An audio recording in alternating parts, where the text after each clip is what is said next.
Hi, my name is Chris Rabii. I'm the CEO of Vivacity Infrastructure Group and eX².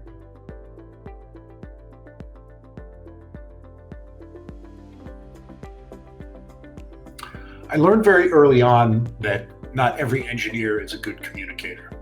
I say this from the perspective of being an engineer myself by training. And I quickly realized how good communication is key for engineers and quite honestly, almost all functions at that. Committing to this has really helped me become the leader that I am. I mean, it helped me work my way up in the ranks of other engineers, really allowed me to be the interface between technical functions and the rest of the business.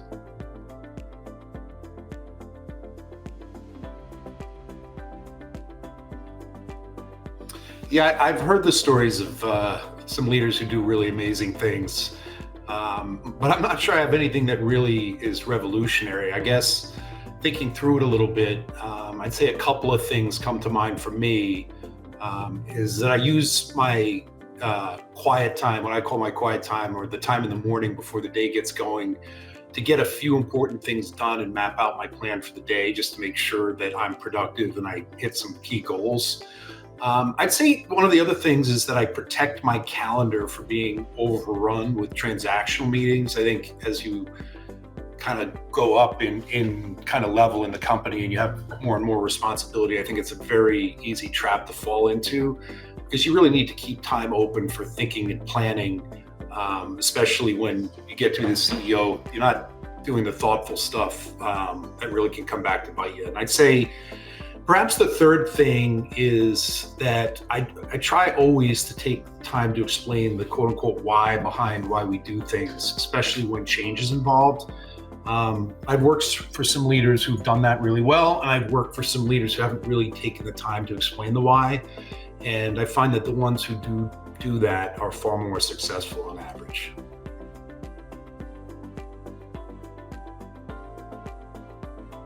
It's a good question. And in thinking about it, I have to say that digital infrastructure is a pretty well covered area by some very smart and thoughtful people. So there aren't too many big things I'd say that are being missed entirely.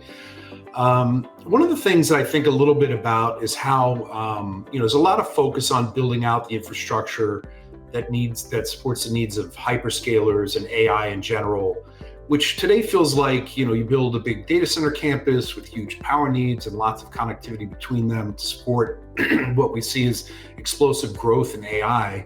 I expect that this will eventually change into more of a challenge where we need to get AI closer to the edge and to the end users as AI becomes more thoroughly adopted.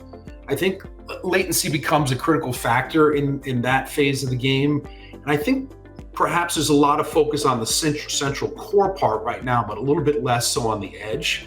I don't think anyone's missing it, but I do think people are going to need to think about that a little more as things go on.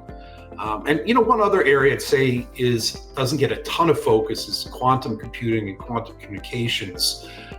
Clearly, there are people focused on that, some super smart people at some really big companies. But I think as the digital infrastructure space goes, there's probably not a lot of thought given to that. And I suspect that in the coming years, there'll be, no pun intended, a quantum leap forward in terms of technology, and that will become a problem we all need to think about.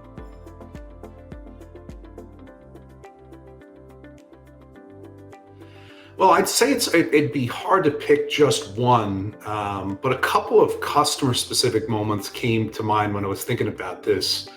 Early on in my tenure here, I had the opportunity to visit Livingston County and hear from their head of broadband, Chris Toby, the relationship that he had with our team and the trust he put in us was, in my experience, atypical in a really good way between a customer and a service provider company like eX² and Vivacity. And it was a great indicator for me that we were doing something really special here, just not typical customer-client relationship. The second example, like I said, is also kind of customer focused. I had an opportunity to attend the groundbreaking ceremony out in Navajo County in Arizona. And there was a great turnout of state and local officials to a really kind of remote location in rural Northeast Arizona, quite off the beaten path. And it impressed upon me how much of a difference the projects that we're working on here can make for a community and for the people who live there. So those are the two that kind of stand out in my mind.